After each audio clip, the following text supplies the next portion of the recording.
Hi everyone, you are most welcome to my channel Legal Ink.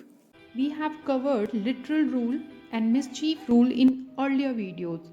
So today we are going to discuss the golden rule of interpretation. तो इस video में हम golden rule discuss करेंगे. Now what is the meaning of golden rule?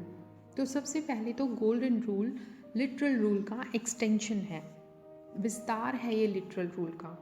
क्यों? क्योंकि golden rule में अगर किसी वर्ड का नॉर्मल या ऑर्डिनरी मीनिंग न्याय विरुद्ध है, बेतुका है, तो जजेस उसके हटके मीनिंग निकाल सकते हैं.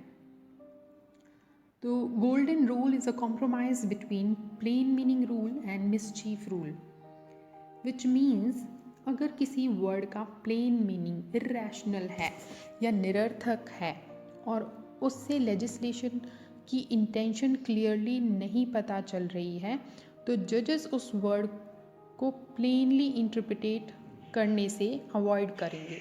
फॉर एग्ज़ाम्पल मोनोग्राफ्स है.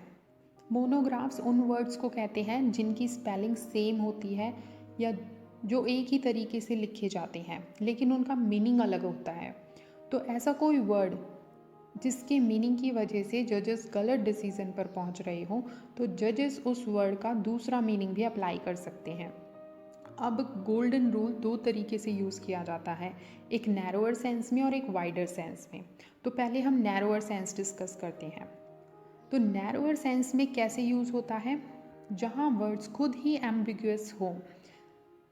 फॉर एग्ज़ाम्पल कोई साइन बोर्ड है जिस पर लिखा है do not use the lifts in case of fire, जिसका अगर हम लिटरल मीनिंग देखें तो होगा कि जब आग लगी हो तो लिफ्ट यूज़ नहीं करनी. लेकिन एक्चुअली इस साइन की इंटेंशन कहती है कि जब आसपास फायर हो तब लिफ्ट यूज़ नहीं करनी है, अदरवाइज़ तो कोई लिफ्ट यूज़ कर ही नहीं पाएगा. और एक एग्ज़ाम्पल हम देखते हैं, आर वर्सेस एलन का केस है ये, जिसमें डिफेंडेंट पर बाइगैमी का चार्ज लगा था under section 57 of offence against persons act 1861. ये भी इंग्लिश केस है. तो सेक्शन 57 क्या कहता है? Section 57 states whoever being married shall marry any other person during the lifetime of husband and wife is guilty of an offense. इसका मतलब है अगर कोई मैरिड पर्सन अपने हस्बैंड या वाइफ के होते हुए दूसरी शादी करेगा तो बाइगैमी के ऑफेंस के लिए गिल्टी होगा. अब अगर हम सेक्शन 57 का लिटरल इंटरप्रिटेशन करें तो अटेम्प्ट टू मैरी यानी कि दूसरी शादी करने के लिए मैरिज सेरेमनी परफॉर्म करना ऑफेंस नहीं होगा, विच मीन्स ये ऑफेंस ही नहीं है.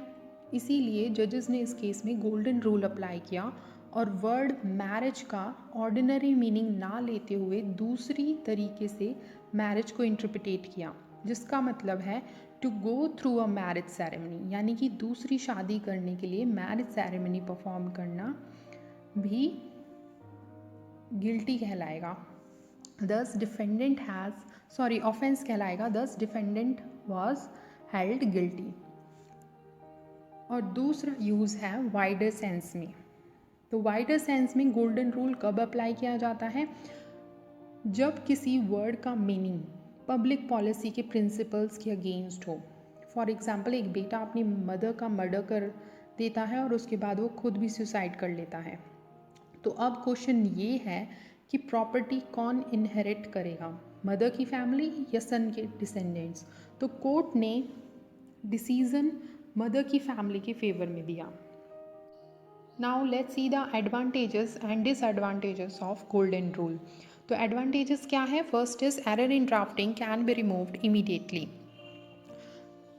तो ड्राफ्टिंग के एरर्स इमीडिएटली करेक्ट किए जा सकते हैं गोल्डन रूल में, क्योंकि लेजिस्लेटिव के एरर्स जजेस अपनी डिस्क्रिशन से रिमूव कर सकते हैं, अपनी डिस्क्रिशन अप्लाई कर सकते हैं गोल्डन रूल के अकॉर्डिंग. और कोर्ट वर्ड के मीनिंग को उतना डाइवर्ट कर सकती है जिसमें एब्सर्डिटी रिमूव हो जाए. तो सेकंड है decisions made are more in line with parliamentary intentions. तो पार्लियामेंट्री इंटेंशन के अकॉर्डिंग डिसीजन दे सकते हैं। Third is it closes loopholes, क्योंकि जजेस एरर्स को अपनी डिस्क्रिशन से रिमूव कर देते हैं, तो इसलिए गोल्डन रूल हेल्प करता है लॉ के लूप होल्स को ख़त्म करने में। फोर्थ इज़ क्योंकि इस रूल में जजेस को अपनी डिस्क्रिशन से एब्सर्डिटी रिमूव करने की पावर है, तो ज़्यादा जस्ट रिजल्ट्स निकल कर आते हैं। Now the disadvantages. First is golden rule infringe separation of powers. अब क्योंकि जज अपनी तरफ से स्टैट्यूट्स के मीनिंग को ऐड और रिमूव कर सकते हैं, इसीलिए इस रूल से parliamentary law making power infringe होती है। सेकंड है गोल्डन रूल को विदाउट एनी एब्सर्डिटी इन स्टैट्यूट अप्लाई नहीं किया जा सकता, क्योंकि कई बार इनजस्टिस भी हो जाता है। So that was all about golden rule. Next video में हम हारमोनियस कंस्ट्रक्शन का रूल डिस्कस करेंगे। और अगर आपको ये वीडियो हेल्पफुल लगी हो तो प्लीज़ वीडियो को लाइक करें और चैनल को सब्सक्राइब करें और